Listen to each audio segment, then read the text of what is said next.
Welcome back to Fixing Furniture. I'm here on site at Trafalgar Castle for my next furniture restoration project. Trafalgar Castle was built in 1859, and that's older than Canada as a country, and it's before the American Civil War. The project I'm working on today is a table that was brought over from England when this castle was built. I'm here to restore that table, and I'm going to show you that start to finish, but I'm also going to show you the inside of this castle so you can appreciate the craftsmanship and the architectural detail inside this building. As a furniture repair business, we're opening the doors to our workshop to show you the tools and techniques to repair furniture. The front rail here, you can see this has been broken off. We give you tips to make your repair projects easier.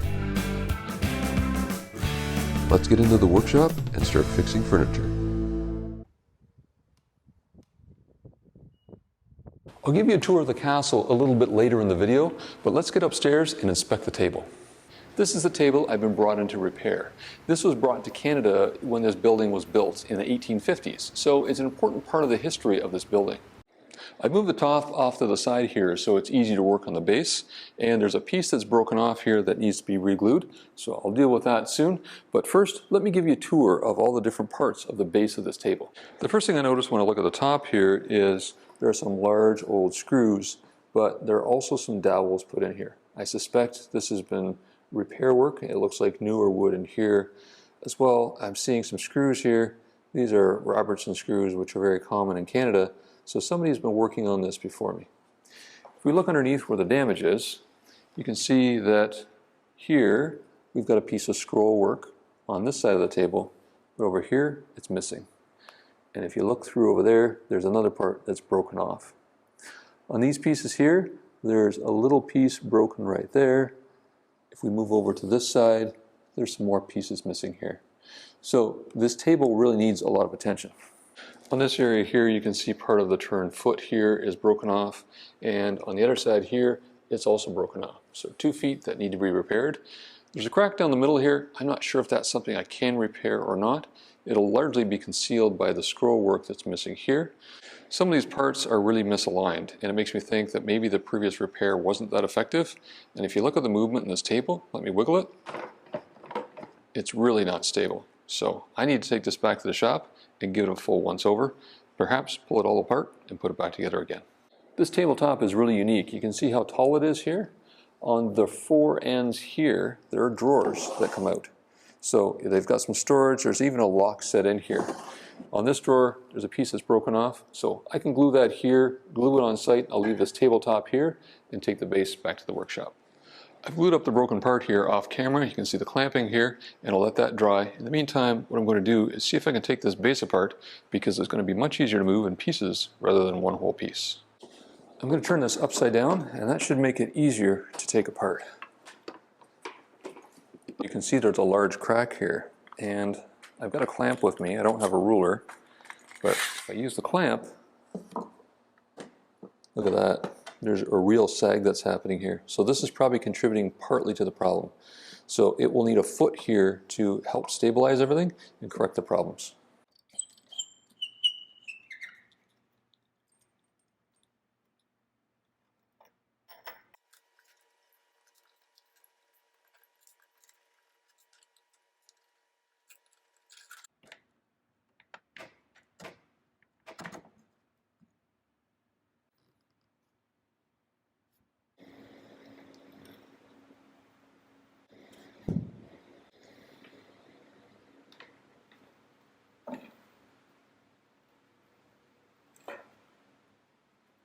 Oh look, this is so cool. Inside this column, there are wood shavings. So these would be from a workshop from 1850 or even older than that. I wonder if there's some on the inside too. Yeah, look at that. Wow, that's some history. I'm going to hang on to these shavings. I don't know what I'm going to do with them, but they're really unique. There's some wood chips as well. Cool. So there's a lot of loose parts here, but that makes it much easier to move, so I'll get it back into the workshop. I've now got all the parts on my workbench here, and the first thing I need to do is take everything apart and understand what the damage is. So each one of these assemblies here I'll take off. You can see they're quite loose, and I'll put them back together like a puzzle. So I've got 8 for the large ones, 4 of the small ones, And once I get those put back together again, there's a split in the column here I need to address as well. And then the most challenging part of this repair is staining them so that you won't know that this was repaired. I've got a lot of disassembly to do here. I'll start with that. This came off so easily because it was just nailed here a couple of times. You can see there's a dowel here.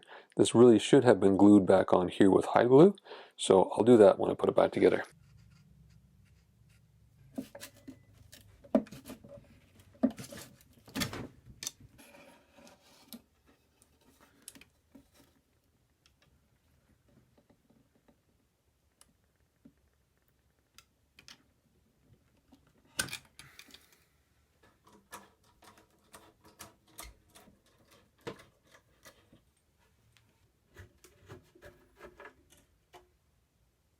These are the screws from the top, and they almost look like brand new screws compared to the ones that were on the bottom and slightly rusted.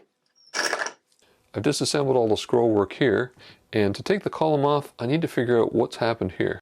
Taking a closer look at these, they actually look like they might be screw plugs. You can see there's some markings here from a saw that cut it off, and it looks like it's side grained and not end grained. So I'm going to see if I can drill one of them out and see if there's a screw underneath.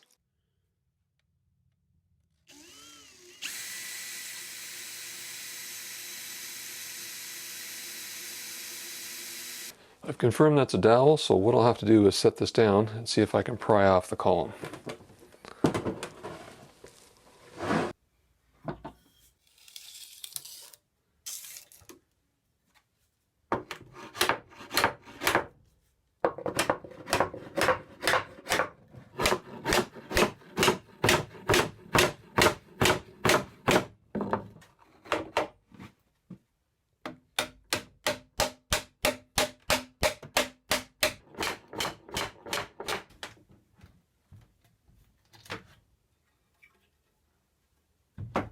I don't know if these are original, but you can see this is where I've got the gap.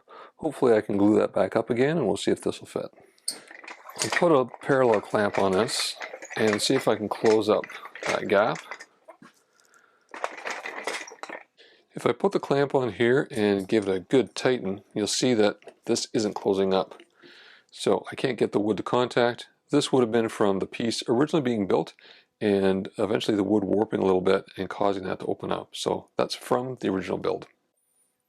I'm going to load up hide glue on all these parts here, and it's important to use hide glue because it can be reversed. That way if the piece needs to come apart because there's more breakage, you can do that. If I were using PVA, that likely wouldn't be possible. If I was using epoxy, it would not be possible. And if I was using polyurethane glue, the foaming glue, it's advertised as the world's strongest glue, it will not come apart either. So you should be using hide glue and only hide glue when working on furniture joints that might need to come apart in the future.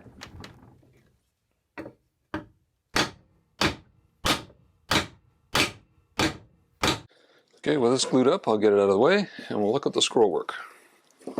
So the scroll work, sometimes referred to as fretwork, I've labeled all the parts here. So what I need to do is match them up. These are the tops of 2 and 1. This one's the top of 4, top of 3.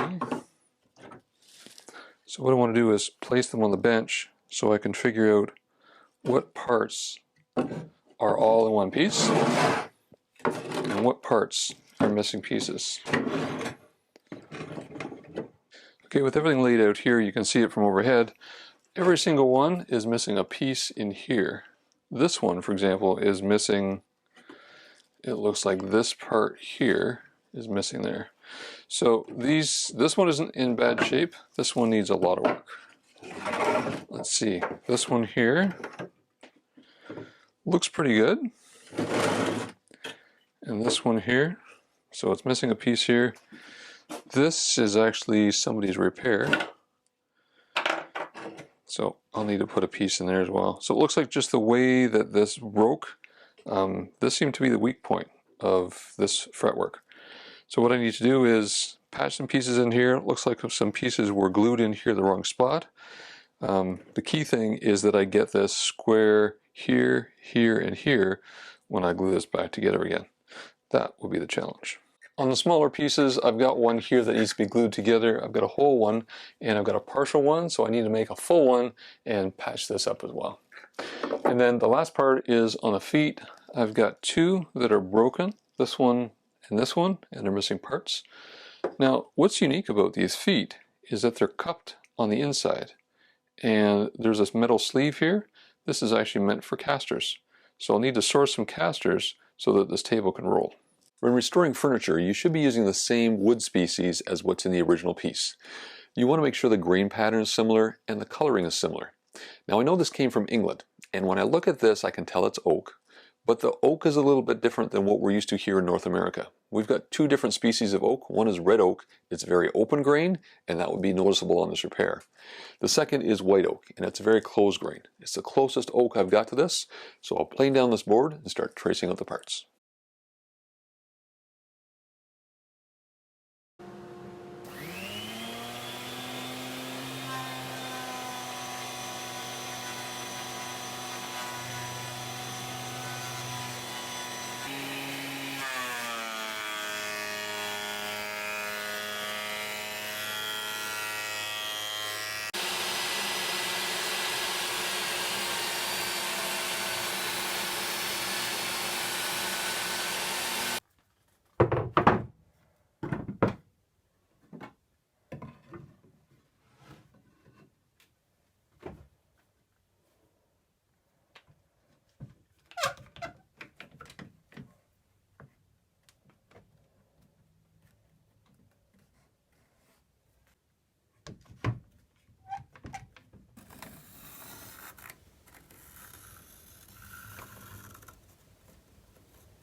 I've now got two of the smaller parts drawn out on this board.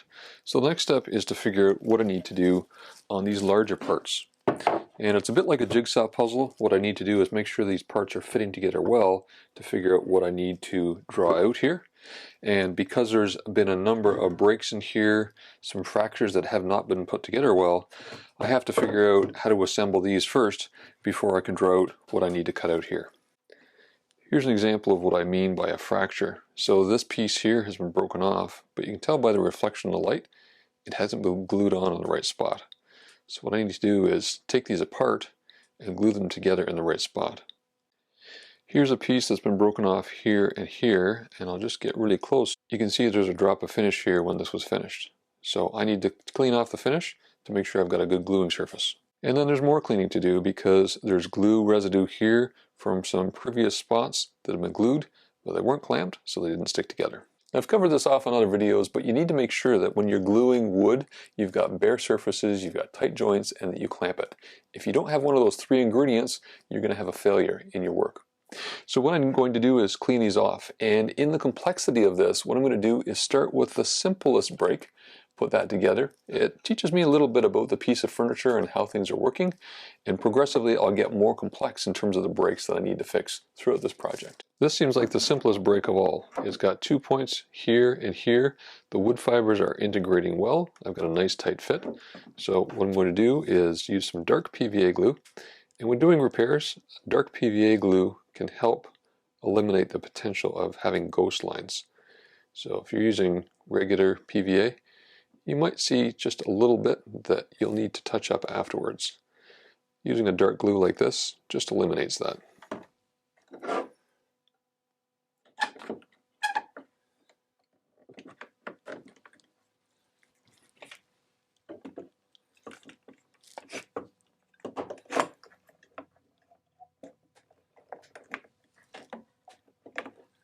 glue squeeze out in the joint is telling you that you've got enough glue in there. That's what you want to see, giving you positive feedback. You've got enough glue and it's going to hold. In some of these more complex areas, I might not be able to get a tight fit. And one of the things I want to avoid people using is polyurethane glue. Gorilla Glue is a good glue for exterior use, but it says right at the very top on directions, the very first thing is, all surfaces must be clean and tight fitting. Polyurethane glue foams up, but that foam doesn't offer strength. That's where you need to use epoxy. So hopefully I can clean out these joints where I don't need to use epoxy, but if I do have a gap where I'm not getting a tight fit, that's where I need to use the right tool for the job. On all four of these bases here, there's a weak point right in this spot here. If I pull on it a little bit, you can see it opens up. So I need to get some glue in there. Now, from a compression perspective, this probably was not an issue, but because the table was collapsing, there was some tension, I think, on this, and it's been pulling these apart. So I want to reinforce that so that it doesn't break in the future here. I'll get out a syringe and glue this up. Now, I normally use an 18 gauge needle for this, but I'm going to see if I can get glue coming out of a 22 gauge. So it's very fine. It's very tight quarters in here. So I'll fill up the syringe and see how it works. I found a good nesting spot here for the clamp, so I can open up the crack here. So that syringe is coming in, got lots of room, and there's the glue. Okay, so this will work. Just have to patiently load up the full joint, top to bottom, and then clamp it closed. If you watch here, I'll take the pressure off and see if we get any glue squeeze out. Yep, okay. So we've got it fully loaded. Just squeeze out a bit more. Yep, that's going to work well. I'll clamp it up, wipe off the glue, we're ready to go.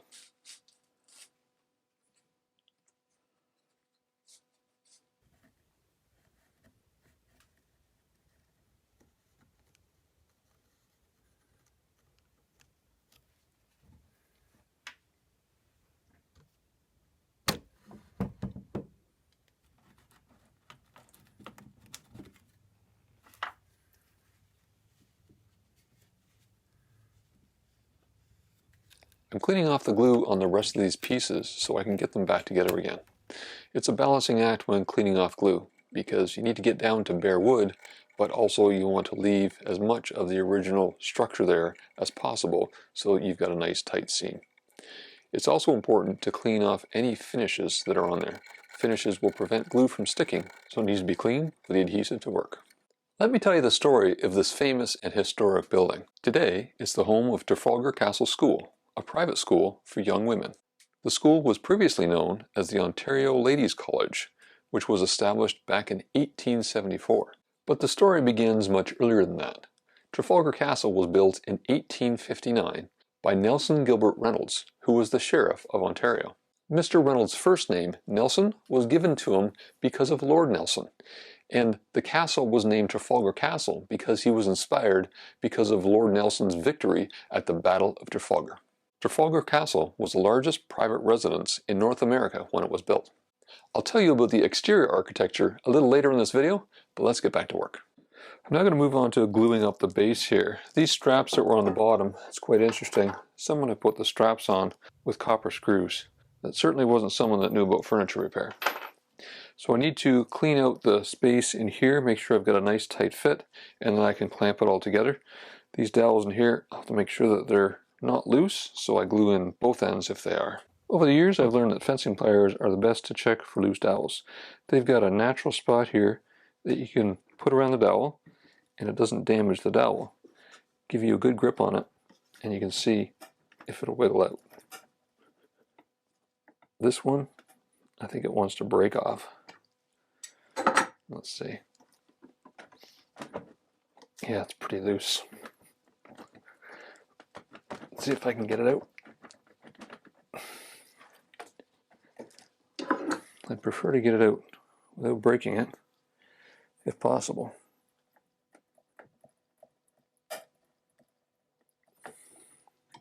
No, it's just too fractured. So that one's going to have to get drilled out. Check this one here. That one's solid. This one here, that's solid as well. Okay, so I just have to replace that one dowel, clean this off, I can glue it back together.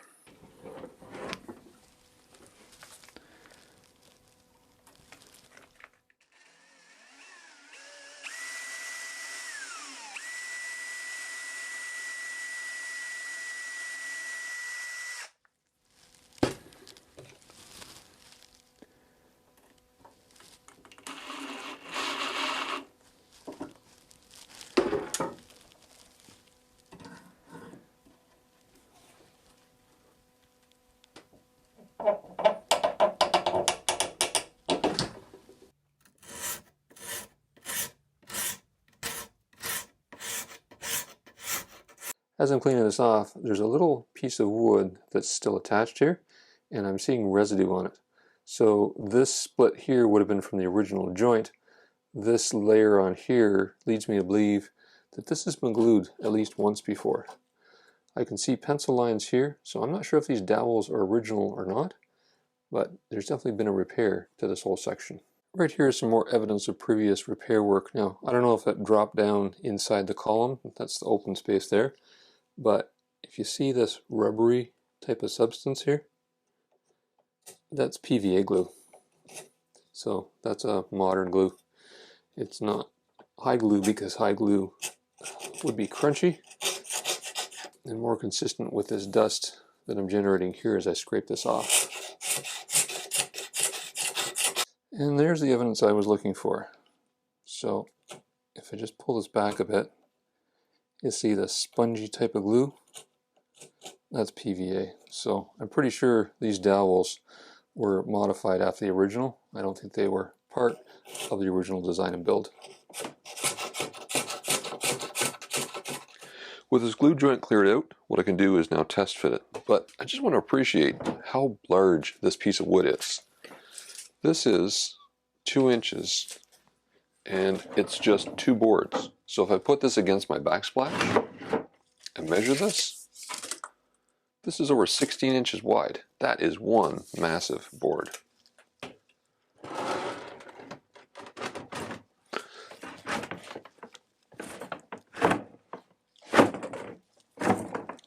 Got a little bit of a gap in the seam here, so I'm going to throw a clamp on this and see if I can tighten that up. And that'll tell me I've got a good glue joint and it'll be nice and solid.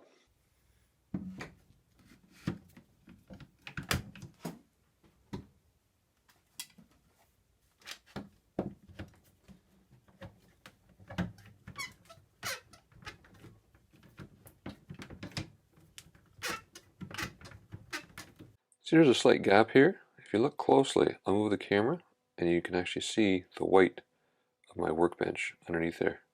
So there's a gap along here. It's tight on this end, it's tight on the other end, but I need to do some planing here to fix that problem.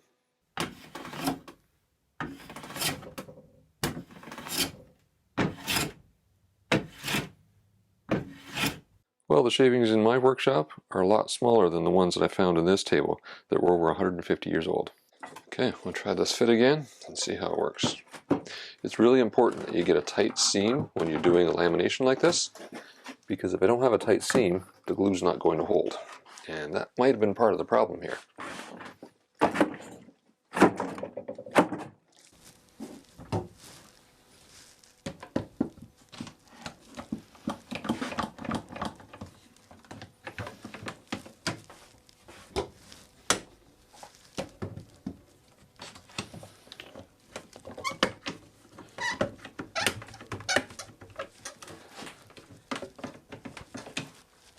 You can see there's a piece attached to this one side that belongs to this other side, and I think that's holding it out a little bit. The seam isn't quite where I want it to be. You can see here there's still a gap, so I think I'm going to have to take the dowel pins out and plane the other side, take this chip out, and reglue it afterwards.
With a nice jointed surface here, I'll do the same to the other side, and we should have a perfect fit.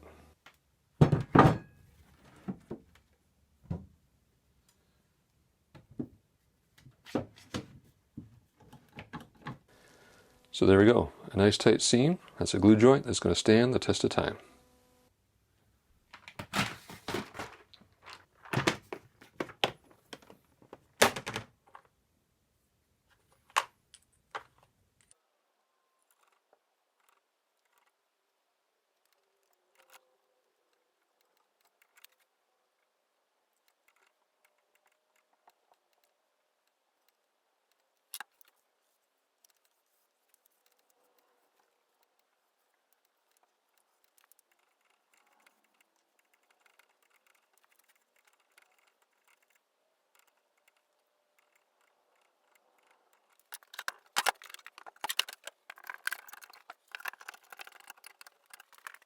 When you're clamping things up and you don't have clamps long enough, this is a Pony Jorgensen clamp. It's got the ability to join two clamps together. But another way to do it is I've got one clamp here, another one here. I just interlace the two of them, and that gives me the clamping pressure that I need. I need to make sure I've got good clamping pressure down here, and these ones just aren't providing enough. I just need to put this little wedge back in here, clamp it up, and we're good to go. I'm now going to let this sit here for 24 hours to make sure that glue comes to full strength before I try to move it. In the meantime, I'm going to start working on the lathe. My lathe is right here, and what I'm going to be doing is turning a foot. If I turn one foot, I can patch in this piece on this side and this piece on this side. That way I'm doing one turning, and these are pretty beat up, so I'm not that concerned about getting an exact match on the profile. I'll get it as close as I can, but I can also, when I install these, rotate them so you're not going to see them on the inside. So let's get to the bandsaw and start cutting out a blank.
I've turned one foot, and while I was at it, I decided to turn another one.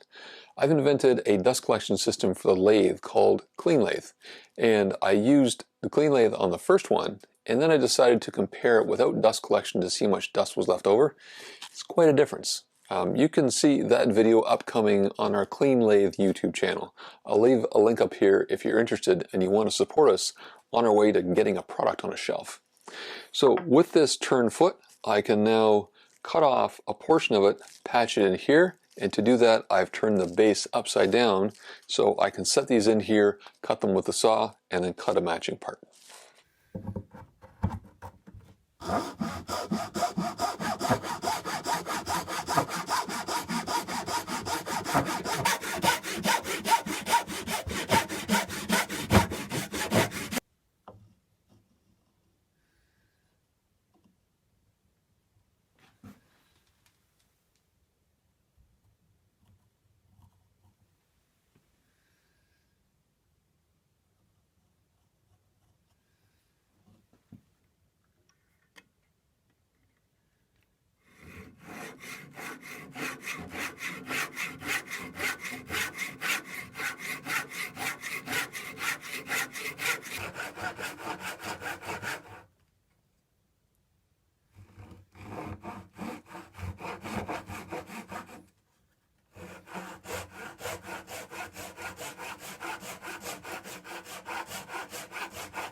I've lined up the profile here so it's reasonably close, but because I don't have a perfectly flat surface here, I'm going to be using epoxy, because epoxy is the only glue that will hold when you don't have a perfectly flat seam.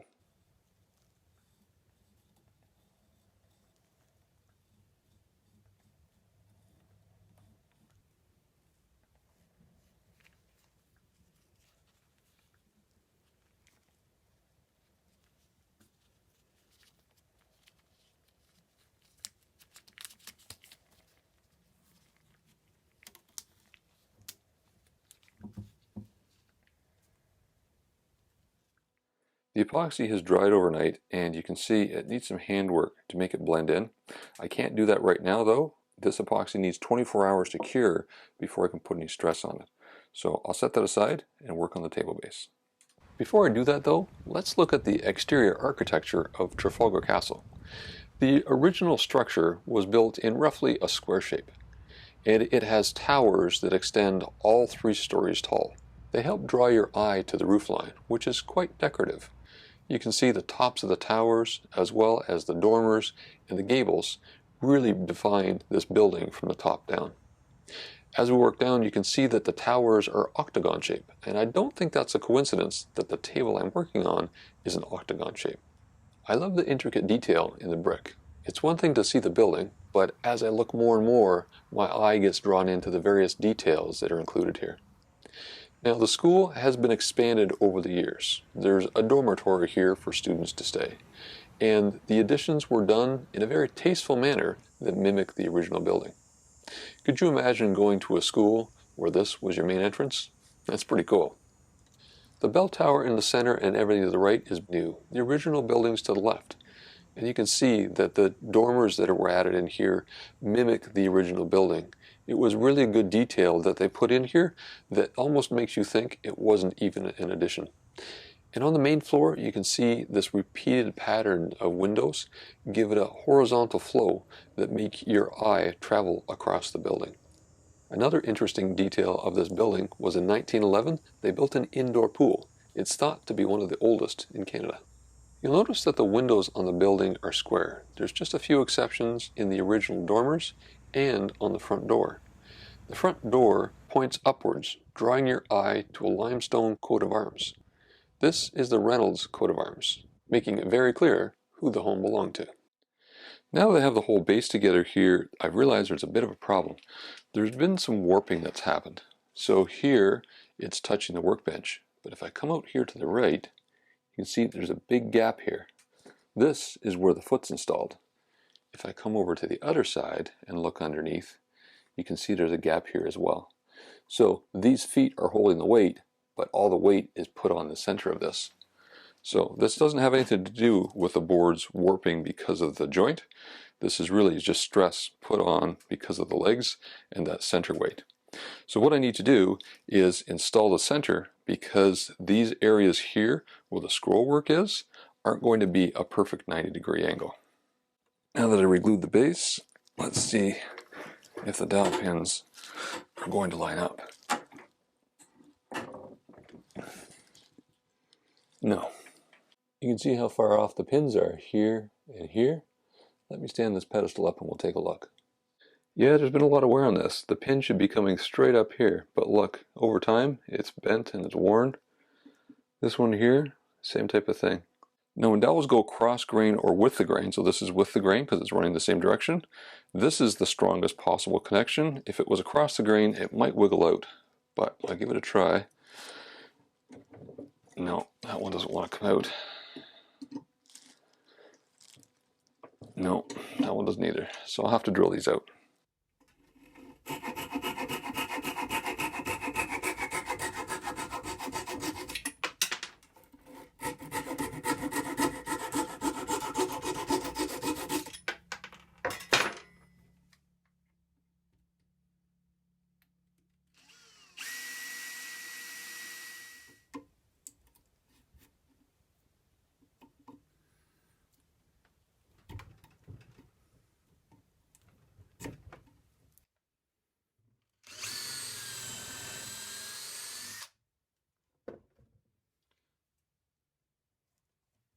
It's time for a dry fit. Let's see how this is going to go together.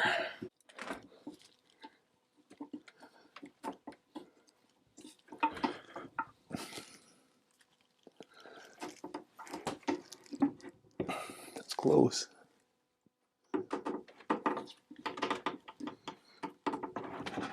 Oh, I think we're there.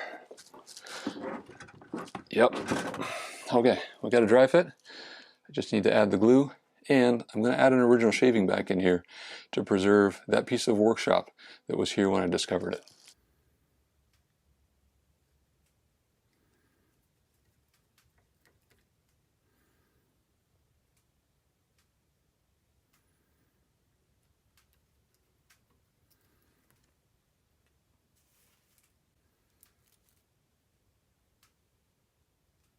These dowels are pretty snug, and it's difficult to clamp something this large, so I chose to use precisely 185 pounds to close that joint and make sure those dowels are set.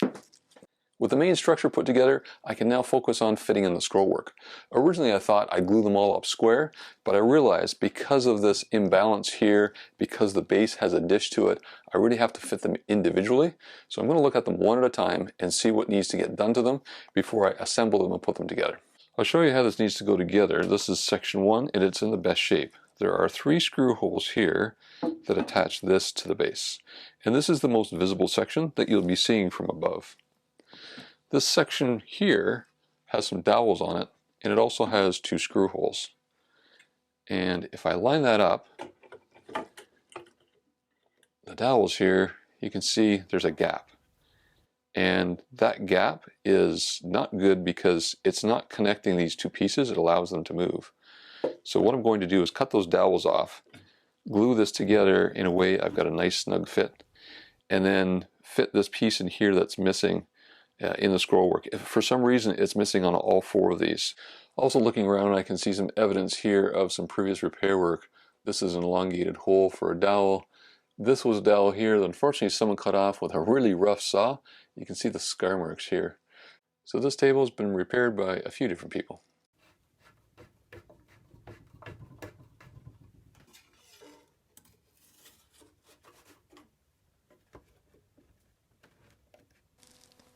With all the parts lined up, you can see this is where the gap is I need to fill.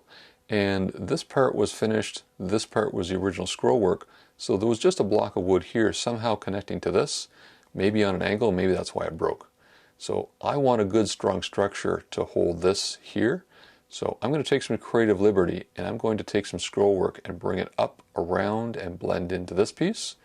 And over here I'm going to take this gentle curve and bring it up to meet right here. That way I'll have a good solid block that's providing some structure here.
I've now glued up all the sections with blocks of wood that allow me to complete the scroll work. The most extensive one was this over here.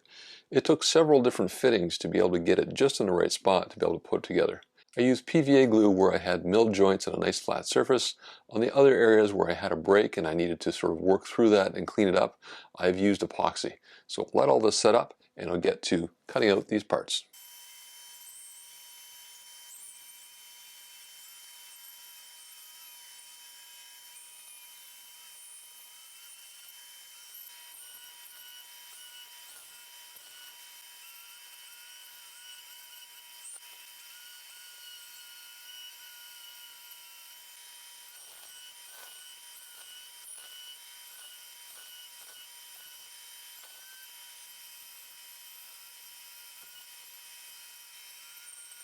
I've cut out the large curves on the bandsaw and I can clean these up with a sander, but when it comes to the smaller parts, this is where you need a scroll saw. So these fine intricate cuts in here, as well as these interior cuts here, this is the right tool for the job, and that's why this is called scroll work.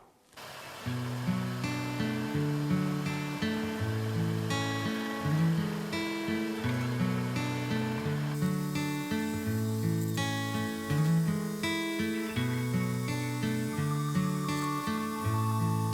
It took several different fittings to be able to get it just in the right spot to be able to put it together. I used PVA glue where I had milled joints and a nice flat surface. On the other areas where I had a break and I needed to sort of work through that and clean it up, I've used epoxy. So let all this set up and I'll get to cutting out these parts.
cutting through this 1.5" oak with a scroll saw is really difficult.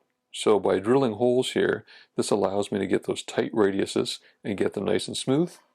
And now what I can do is get in position here, feed the scroll saw blade through, tighten it up, and cut away the inside.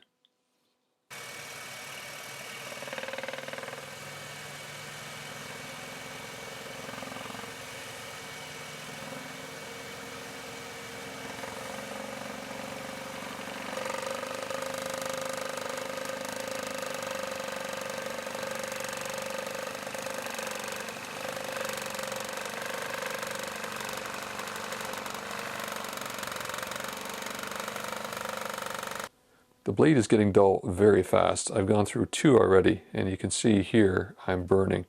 Now, this is the non-visible side here and here, so I didn't mind cutting the back of that because you won't see it, but I've just put a fresh blade in here to cut this part because you're going to be seeing it from this direction. So we'll see how clean it cuts.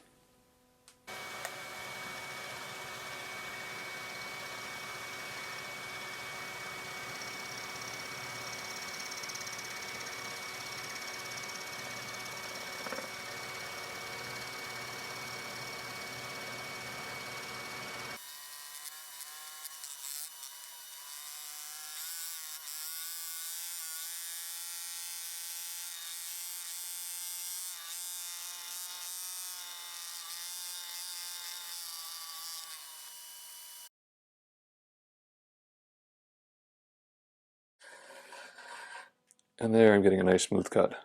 So I'm just going to have to go through replacing these blades fairly frequently. It might take me 6 blades to get through a piece like this.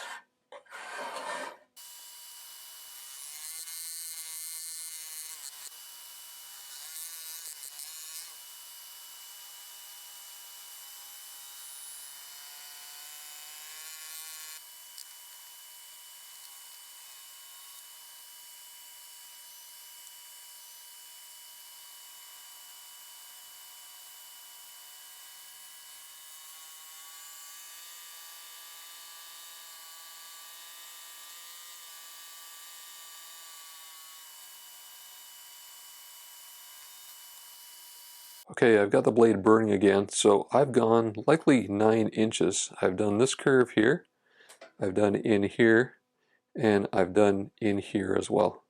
That's as long as these blades are lasting, and these are premium blades.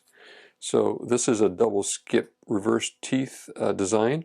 It's really long lasting blade, and it's just the nature of this wood, white oak, being so dense, it's really difficult to work through. So now it's time to replace the blade again. I need to order more blades because I've got a lot more scroll work to do. But in the meantime, what I'm going to do is test out some stain samples and figure out what finish I need to match the pieces I patched in here. What I'm going to do is first set the grain. So this is a black stain, and this just goes on and gets absorbed into the major areas that I can then clean off. So I'll take a rag, rub it across the grain. Takes off a lot of the color, but what this does, it gets into the open pores to help define the grain. The second step is to sand the surface of this to clean off anything that's not in those open pore areas. Now, I did this before sanding it. You can see the plane marks here. So ideally, you do this test on wood that you sanded.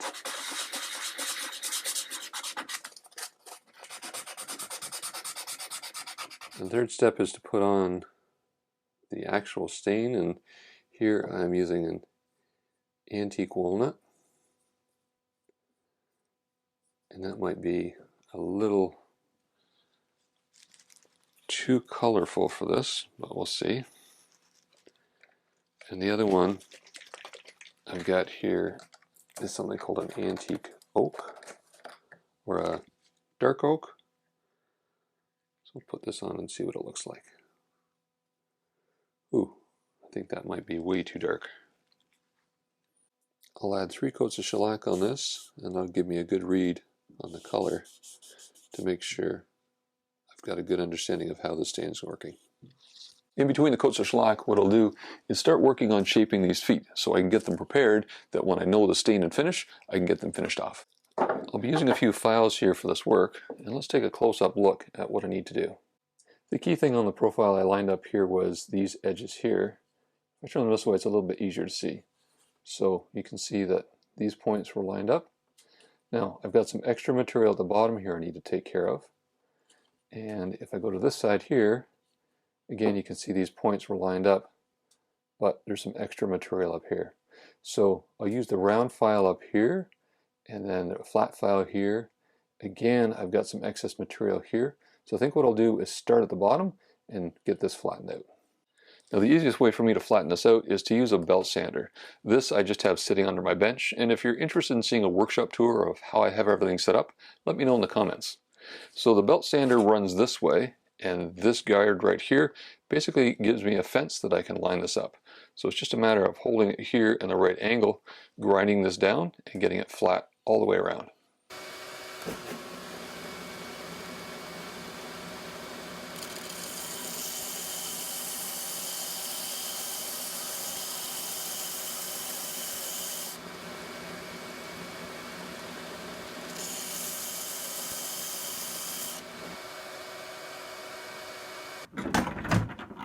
I don't want to use machines on the rest of this work. I want to take it down gently to make sure I get that perfect transition I'm looking for.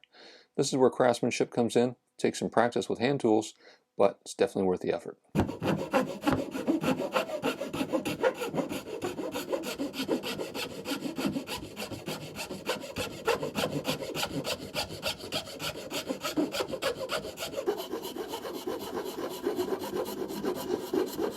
This is a stage here where visually it looks right, but when I feel it, I can feel there's still a slight gap there.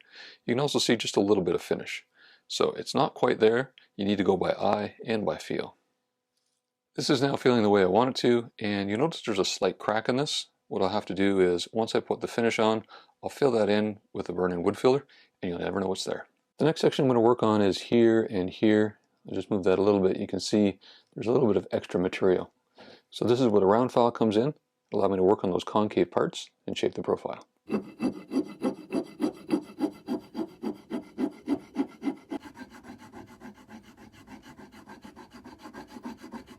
These areas here are looking and feeling really good. There's a little bit of an area here where it's a convex shape instead of a concave. You can see it here. I need to round that over. And then over here, I've got a little bit of a lip. So I need to round over the existing part of the foot. And then it comes to, after having it perfect, beating it up to look like this.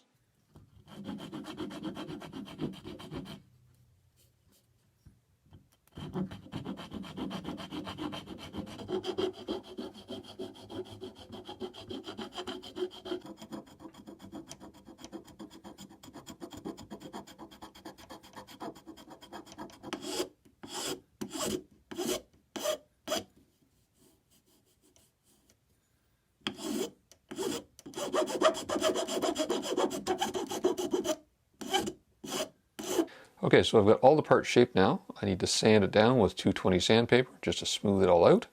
And I need to rough it up here, but if I rough it up before I stain it, the stain will absorb more in those spots. So I'll stain it first, beat it up afterwards, and then it'll look like the rest of this foot.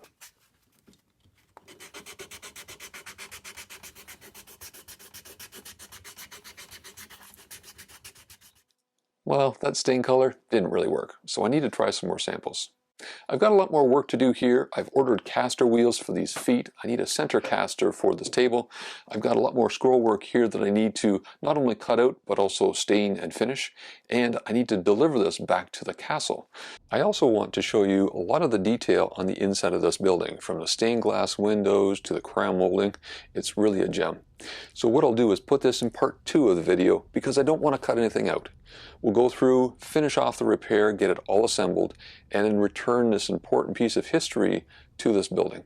This was a table from the owner, and this is something that belongs in this building. So stick with me next time in part 2, and we'll take a look and explore the inside of the castle.